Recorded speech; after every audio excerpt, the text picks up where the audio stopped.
Olá, queridos, graça e paz, você que nos acompanha nas nossas mídias sociais. Eu quero compartilhar o texto essa noite.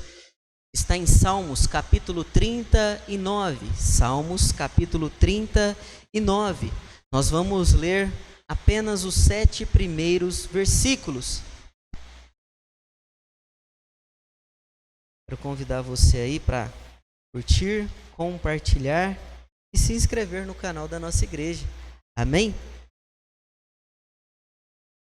Salmos 39, nós vamos ler os 7 primeiros versículos. A palavra do Senhor diz assim: Pensei comigo mesmo, guardarei os meus caminhos para não pecar com a minha língua, protegerei a minha boca como uma mordaça, enquanto o ímpio estiver diante de mim. Fiquei em silêncio como se fosse mudo e calei-me mesmo no tocante ao bem, mas a minha dor se agravou. O meu coração ardia dentro de mim, enquanto eu meditava, queimava um fogo. Então com a minha língua eu dizia: ó Senhor, mostra-me o meu destino e quantos dias viverei, para que eu saiba como sou frágil. Deixa aos meus dias o comprimento de alguns palmos. O tempo da minha vida é como nada diante de ti. Na verdade, todo homem, por mais firme que esteja, é apenas um sopro. Na verdade, todo homem vive como uma sombra, inquieta-se e ajunta riquezas em vão, e não sabe quem ficará com elas. Agora, Senhor, o que eu espero? Minha esperança está em Ti. Amém, queridos irmãos? Irmãos queridos, o tema dessa mensagem dessa noite é surdo, mudo e cego para não pecar. Amém, meus irmãos? Surdo, mudo e cego para não pecar. O Salmo 39, meus irmãos, ele está inserido num bloco de salmos, que são os salmos que retrata as enfermidades. E a maior parte, meus irmãos, destes salmos, eles terminam com um tom de louvor, um tom de glorificação. E por que eles terminam assim? Porque na maior parte destes, meus irmãos, há uma oração, há uma petição, e sempre Deus traz as respostas que estes salmistas eles pedem e clamam a Deus. Mas neste salmo, olhando para ele, meus irmãos, nós vamos observar que o salmista, ele tem algumas queixas severas, ele tem algumas frustrações, ele tem algumas indagações, ele tem algumas petições a colocar diante de Deus, e nós vamos ver isso ao longo deste texto. Porém, meus irmãos, ele sempre se volta ao Senhor, à sua glória, mesmo diante ao problema, mesmo diante à dor, mesmo diante a tantas coisas que o ferem, ele volta a sua oração para Deus, ele volta o seu clamor a Deus. Ainda nessa introdução, o salmista já está nos ensinando. Nós devemos clamar sempre, meus irmãos, a Deus. Nós devemos dizer o que está nos ferindo, nos magoando, o que está inquietando a nossa alma para Deus. E o texto vai nos dar direção, meus irmãos, para nós não abrirmos o nosso coração para qualquer um, mas já nós vamos ver isso dentro do texto. Se nós queremos, meus irmãos, desfrutar o melhor de Deus nessa terra, nós precisamos confiar em Deus, mesmo que Ele esteja em silêncio. O salmista está passando por este momento. O ímpio está diante dele, o problema está diante dele, a aflição está dentro dele, já tomou o coração dele, mas ele se eleva a Deus, porque ele sabe que em Deus ele vai viver o melhor. Trazendo para os nossos dias, nós já começamos a nos perguntar: como então viver dessa forma em meio a grande sofrimento? Como nós devemos fazer, meus irmãos, para não passarmos o vexame de não confiar em Deus? É isso mesmo, meus irmãos, porque quando nós deixamos de confiar em Deus, nós passamos vexame. Porque, meus irmãos, a nossa fé tem que estar pautada em Deus. E o texto vai indicar que mesmo no momento da dor, ele permanece com a fé em Deus. E nós, do século 21, da atualidade, em meio à pandemia, também podemos viver o melhor de Deus. Basta que nós nos voltemos a Deus. Então vejamos agora estes princípios que o salmista vai nos ensinar. A primeira coisa é o silêncio do salmista para ele não pecar. Observe que ele começa fazendo, meus irmãos, uma introspecção, uma reflexão. Ele começa dizendo: pensei comigo mesmo. Ele se volta aos seus pensamentos para dentro de si. Ele busca dentro de si quem está guardando, quem está guiando, quem é o Deus a qual ele serve, qual é o povo que é guardado por este Deus. E aí ele começa a dizer: guardei os meus caminhos para não pecar com a minha língua. Ah, meus irmãos, como muitos falham nessa primeira parte desse sermão. Ao invés, meus irmãos, de no meio do problema se silenciar para não pecar, fazem o contrário. Abrem a sua boca e começam a blasfemar. Começam a se perguntar: aonde está Deus? Se Deus é tão bom, por que isso aconteceu? Se Deus é tão bom, por que Ele permite essas coisas acontecer? Mas o salmista aqui está passando por grandes problemas. Ele, meus irmãos, que tudo indica que ele tem uma aparência do sofrimento de Jó. Ele diz: eu guardei os mandamentos. Primeiro ele se cala para não pecar. Ele guarda a sua língua, e olha como ele guarda a sua língua: protegerei a minha boca como uma mordaça. Talvez ele até sentia vontade, meus irmãos, de dizer: nossa Deus, onde o Senhor está? Mas ele fecha a sua boca e ele vai orar ao Senhor, ao Rei dos Reis, Senhor dos Senhores. Nós precisamos aprender a fazer isso, meus irmãos. Quando o problema chegar, guardar a nossa boca. Sabe por quê? O ímpio sempre vai estar lá olhando e apontando os nossos defeitos. Que isso, pastor? Mostra para mim no texto aonde está isso. Continua na parte C do versículo de número 1. Enquanto o ímpio estiver diante de mim. Sabe por quê, meus irmãos? Porque o ímpio poderia virar para este e dizer: olha, cadê o seu Deus? Cadê o seu Senhor? Cadê aquele onipotente, onipresente, onisciente? Cadê aquele que nunca perdeu uma batalha? Esse homem, então, em vez de blasfemar, em vez dele abaixar a fé de outras pessoas, ele faz uma introspecção dentro de si e diz: guardarei os princípios, eu não vou pecar com a minha língua. Ele está dizendo: no meio do problema, eu não vou pecar com palavras. Eu não vou dar ocasião para outras pessoas, para o ímpio me acusar. E aqui eu aprendo algumas verdades. Meus irmãos, nós devemos vigiar no que nós falamos. Nós devemos pensar no que nós falamos. Às vezes o silêncio é melhor do que 1000 palavras. É no silêncio que Deus fala conosco. É no silêncio que nós respondemos falsas acusações. É no silêncio, meus irmãos, que nós não pecamos contra o Altíssimo. Porque é isso que o salmista faz. Ele vai dizer, volta comigo do início do verso 1. Pensei comigo mesmo, guardarei os meus caminhos. Que caminhos são esses? Os caminhos do Senhor, para não pecar com a minha língua. Este pequeno órgão, meus irmãos, que pode abençoar vidas, mas também pode matar. Este pequeno órgão, meus irmãos, que pode mudar a realidade de uma sociedade, mas também pode destruir. E o salmista diz, eu vou proteger a minha boca como uma mordaça. Meus irmãos, não é tempo da gente colocar a nossa fé de uma forma fraca para os outros verem. Explique isso um pouco melhor. Se não está dando certo, meus irmãos, se tem que falar, fala com Deus, fala com o Altíssimo, fala com o Senhor, leve diante dele e fala, Pai, está aqui as minhas petições, está aqui os meus problemas. Não estou dizendo aqui, meus irmãos, que nós não possamos compartilhar com os irmãos da fé. Aqui o salmista está se dirigindo ao ímpio. E nós precisamos, meus irmãos, não pecar com palavras. Silenciar na presença do ímpio. O silêncio, meus irmãos, é a melhor arma que você pode ter mediante acusações. É o que este salmista faz. Ele silencia e se resguarda em Deus. Observe o verso 2. Fiquei em silêncio como se eu fosse mudo.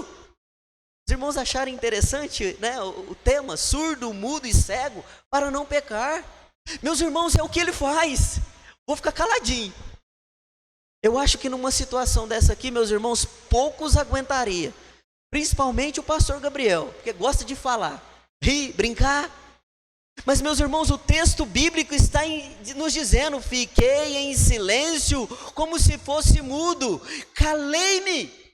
E observe, meus irmãos, que perante o ímpio nós temos que ter a consciência que eles não querem o nosso bem. Meus irmãos, o mundo nos odeia. O mundo odeia a igreja de Jesus Cristo. Nós devemos nos calar, porque o Senhor é a nossa justiça, o Senhor é a nossa fortaleza. E observe, meus irmãos, que Ele não fica em silêncio só com relação ao mal que está acontecendo a Ele. Ele não fica em silêncio só com aquilo que está se afligindo. Ele vai dizer: calei-me mesmo no tocante ao bem, mas a minha dor se agravou. Meus irmãos, mesmo este homem está sendo minado por dentro, os seus pensamentos minados, o seu coração minado, porque o verso 3 vai dizer isso. Este homem, ele se cala para não pecar. Aprenda algumas verdades aqui. Perante o ímpio, fica calado, na alegria ou na dor. O ímpio não quer o nosso bem. Em segundo lugar, nem todo assunto tem que ter a nossa opinião. Nem todo assunto. Irmãos, aprenda isso. Se você for opinar na homossexualidade, você vai ter problema. Sobre o racismo, você vai ter problema. Sobre a igreja luterana, você vai ter problema. Sobre a igreja católica, você vai ter problema. Nem todo assunto nós devemos colocar o nosso posicionamento. Sabe quando nós devemos colocar o nosso posicionamento? Quando fere, meus irmãos, a nossa fé, fere este evangelho. Aí nós temos que sim falar, mas do contrário, meus irmãos, fica calado. Faça igual o salmista, cale-se. E a dor, meus irmãos, muitas das vezes ela é grande. A dor, ela nos faz chorar, faz sim, mas mesmo assim nós temos que ficar calados. A dor, ela tem que nos conduzir a um lugar. Verso 3: meu coração ardia dentro de mim, enquanto eu meditava, queimava em fogo. Então com a minha língua dizia: olha a quem ele vai recorrer. Ó Senhor, mostra-me o meu destino, e quantos dias viverei para que eu saiba como sou frágil. A dor conduziu esse homem aos pés do Senhor. E talvez você está sofrendo porque você está nos pés das pessoas erradas. Está lá conversando com um amigo, com uma amiga, com um vizinho. Não é errado, meus irmãos, não é errado. Mas quando se trata do cristianismo, você tem que entender que o mundo nos odeia. Nós estamos em guerra, e o ímpio, ele quer o nosso mal. Por isso que nós temos que entender que nós devemos nos silenciar para não pecar e não fazer outras pessoas a pecarem. Imagina o pessoal, depois que você sai daquela roda, comentando assim: mas ele não é crente? O Deus dele não resolve? O Deus dele não faz? Silêncio para não pecar. É o primeiro ponto dessa mensagem. Em segundo lugar, meus irmãos, este homem que está em silêncio, este homem que está aguentando a sua amargura sozinho, ele que recorre aos pés do Senhor. Nós vamos entrar no segundo ponto, que é a iluminação para prosseguir. Em meio à dor, meus irmãos, ele não correu para os braços de ninguém, ele correu para os braços do Pai.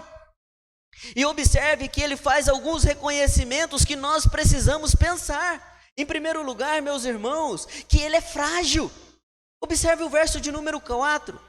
Ó Senhor, mostra-me o meu destino, quantos dias viverei, para que eu saiba como sou frágil. Este homem, ele é frágil. Mas em contrapartida, Deus é grande, enquanto ele é frágil. Enquanto ele é pó, ele é cinza. Deus é o Todo-Poderoso, o Criador dos céus, o Criador da terra. Mas ele ainda faz uma segunda observação, que a vida é como um sopro. Observe aí comigo, meus irmãos, o verso de número 5. Destes aos meus dias o comprimento de alguns palmos. O tempo da minha vida é como nada diante de ti. Na verdade, todo homem, por mais que esteja firme, é apenas um sopro. Na verdade, todo homem vive como uma sombra. Inquieta-se e ajunta as riquezas em vão, e não sabe quem ficará com elas. Meus irmãos, não sei se os irmãos observaram, mas eu quero ressaltar a você, ele usa 3 exemplos para mostrar a pequenez humana. Primeiro, pastor, qual que é? Que a vida humana é como um palmo. A vida humana, meus irmãos, é como um palmo. Algumas traduções vai pôr no plural palmos. Mas, meus irmãos, imagina agora este homem frágil, debilitado. Ele está dizendo: Deus, mesmo que a minha vida seja frágil igual um palmo de uma mão, eu continuo crendo no Senhor. Eu me rendo ao Senhor, eu me silencio para não pecar contra o Senhor. Pai, mesmo eu sendo aí o tempo da minha vida curto, meus irmãos, porque o que é o tempo da nossa vida? Mediante a eternidade. É o segundo exemplo. Está difícil aqui, meus irmãos, se mantenha firme, porque vai passar. O terceiro exemplo, meus irmãos, e é o mais lindo, ele vai dizer: a vida é como um sopro. Aos que estão aqui, que estão de máscara, não precisa fazer o sopro não, vou fazer daqui. Vamos ver quem paga R$10 pelo meu sopro. Quem paga os 10? Se alguém estiver em casa e quiser depositar, tá bom? Não vale nada. A nossa vida, meus irmãos, não vale nada. E ele retrata essa verdade com esses 3 exemplos, dizendo: Pai, eu estou sendo consumido por dentro. Os inimigos estão diante de mim, a minha vida está se esvairindo, Pai, a minha vida está se acabando, a minha vida é como um palmo, que não pode se contar 100 anos em palmos. Pai, a minha vida, Pai, é como um sopro. Eu sou pequeno, mas o Senhor é grande, então ajuda-me, ó Deus. Eu preciso, Pai, de iluminação para prosseguir.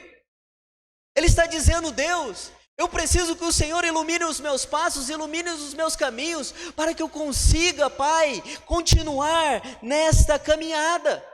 Ele está dizendo: mesmo eu sendo frágil, eu não quero pecar contra Ti. Pai, mesmo eu tendo problemas, mesmo eu perdendo o controle da minha vida, o Senhor continua sendo o grande eu sou, e eu preciso continuar aos pés do Senhor. É isso que o salmista está dizendo. Porque, meus irmãos, o sofrimento deste homem é grande. O sofrimento dele está descrito aí no verso 3. Meu coração ardia dentro de mim, e quando eu meditava, queimava um fogo. Então com minha língua dizia: ó Senhor. Aí ele vai começar a oração de novo. A dor deste homem só aumenta, mas este homem não desiste. Ele nos ensina o seguinte: mesmo nós sendo frágeis, isso em todos os aspectos, irmãos, de uma vida que é um sopro, e passa muito rápido, igual eu brinquei com as crianças aqui hoje. Mesmo, meus irmãos, sendo como palmos que a gente pode contar 70, 80 anos em mãos, mesmo a nossa vida, meus irmãos, às vezes, sendo difícil de levar, nós precisamos buscar a este Deus. Nós precisamos, meus irmãos, fazer igual o salmista: ó Senhor. Talvez, meus irmãos, ele poderia, fazer uma analogia aqui, dizer: o Senhor é o meu refúgio e fortaleza, socorro bem presente na angústia, Salmo 46. Mas ele está clamando a este Deus. Clame a Deus no momento da dor, meu irmão. Clame a Deus no momento da dificuldade. Perante o ímpio você fica calado, mas perante Deus você rasga o coração. Perante Deus você chega: Deus, está doendo. Esse homem está dizendo, meus irmãos, que a psique dele está atingida. Esse homem está dizendo que a área cognitiva dele foi atingida, que a doença, em vez de diminuir, ela se agravou. Olha para o verso 2: mas a minha dor se agravou. Mas ele não deixa de clamar a Deus. Ele eleva o seu pensamento a Deus. Meus irmãos, e tendo a visão deste texto, destes 3 exemplos que este homem colocou, eu quero te fazer uma pequena pergunta. Como você tem usado esta breve vida? Como você que está em casa nos assistindo, tem usado esta breve vida? Será que você quer ganhar dinheiro, quer se formar, quer casar, quer viajar, quer fazer de tudo um pouquinho, e não se lembra de Deus em momento nenhum? Olha comigo, meus irmãos, para o verso 6. Na verdade, todo homem vive como uma sombra. Olha o que acontece com esse homem. inquieta-se e ajunta riquezas em vão, e não sabe quem ficará com elas. Meus irmãos, eu fico pensando na eternidade para aqueles que trabalharam tanto.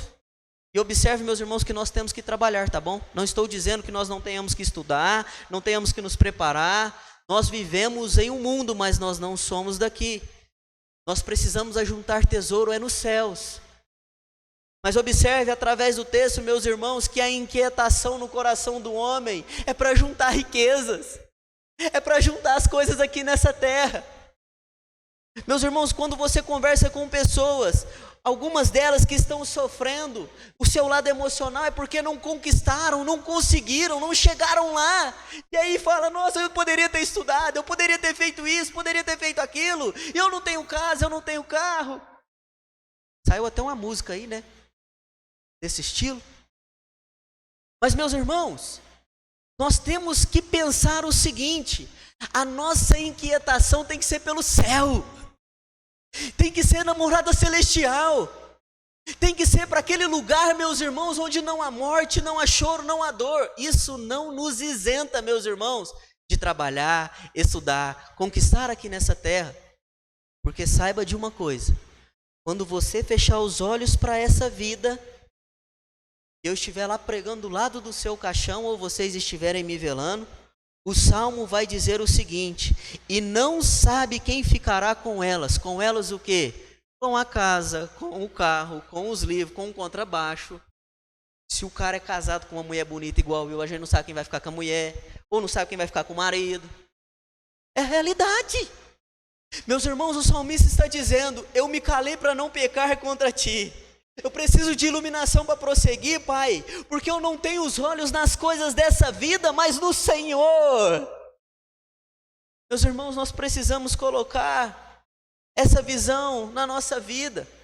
Em segundo lugar, a esperança tem que imperar dentro de nós, mesmo em meio ao caos. E nós chegamos aqui ao ponto crucial. A situação desse salmista não é boa. Não é, meus irmãos. Imagina você agora, sofrendo de depressão, de tristeza, de amargura, com o seu físico doente, sem casa, sem carro, numa noite chuvosa dessa, passando aí fora. Mas dentro de você está a esperança da morada celestial. Dentro de você está a esperança. Olha para o verso 7. Agora, Senhor, o que eu espero?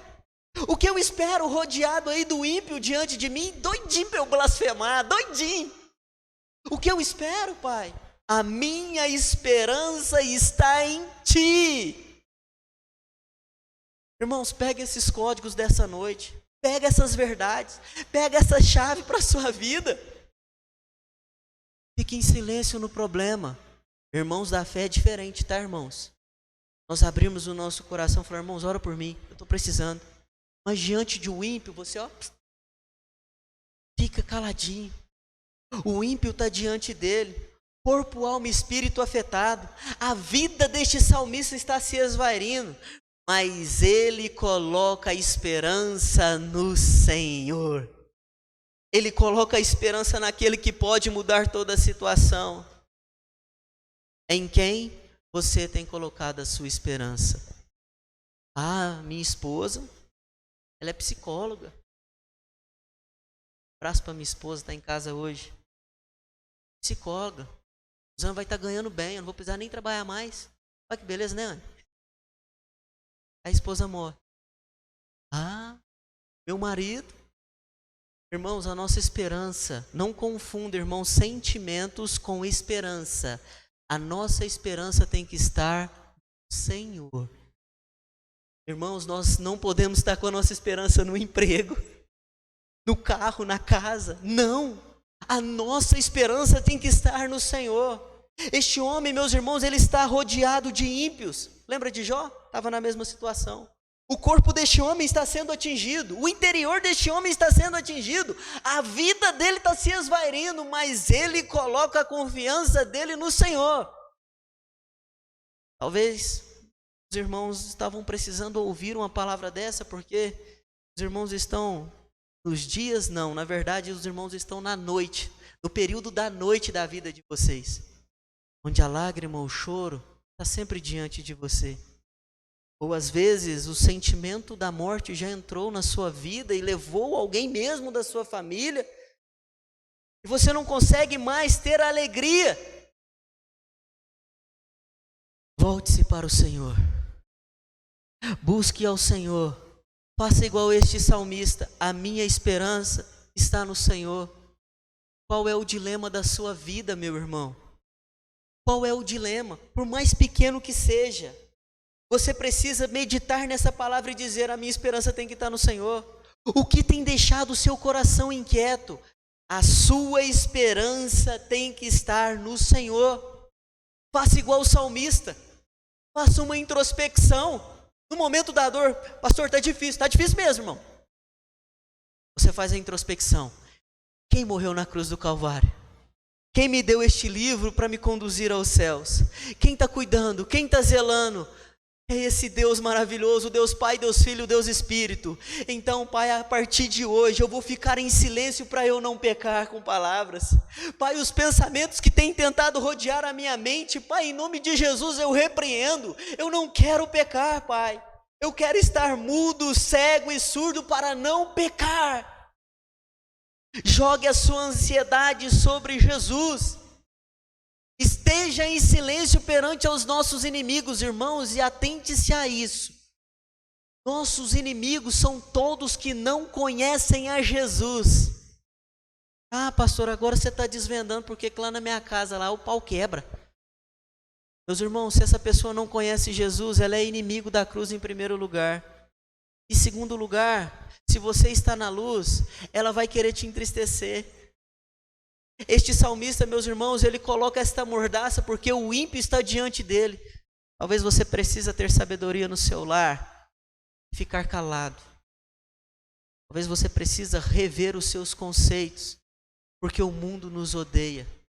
Lembrando que a igreja de Jesus Cristo, os salvos, eles estão em guerra, querendo eles ou não. Nós declaramos guerra ao mundo, meus irmãos, quando Jesus entra na nossa vida. No domingo, nós pregamos aqui, falamos um pouquinho sobre a esperança da glória.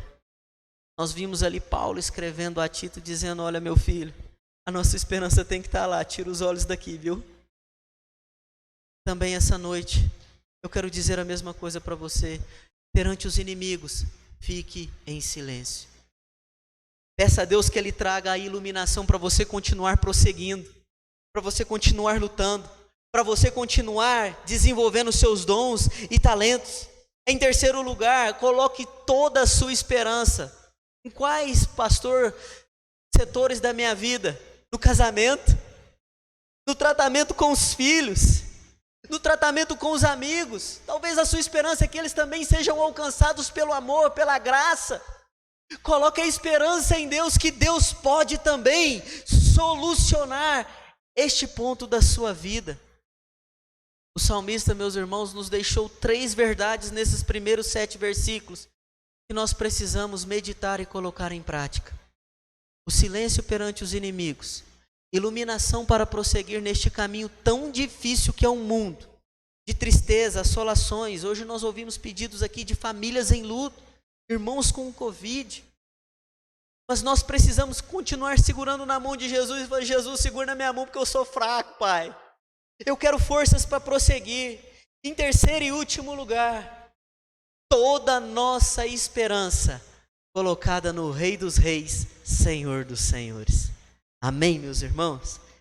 E eu quero orar com os irmãos, porque talvez você está no mesmo momento igual ao salmista. A sua vida está esvairindo, seu coração só sente tristeza e você precisa de luz, da iluminação do Espírito Santo para prosseguir. Eu quero que você coloque diante de Deus. Amém?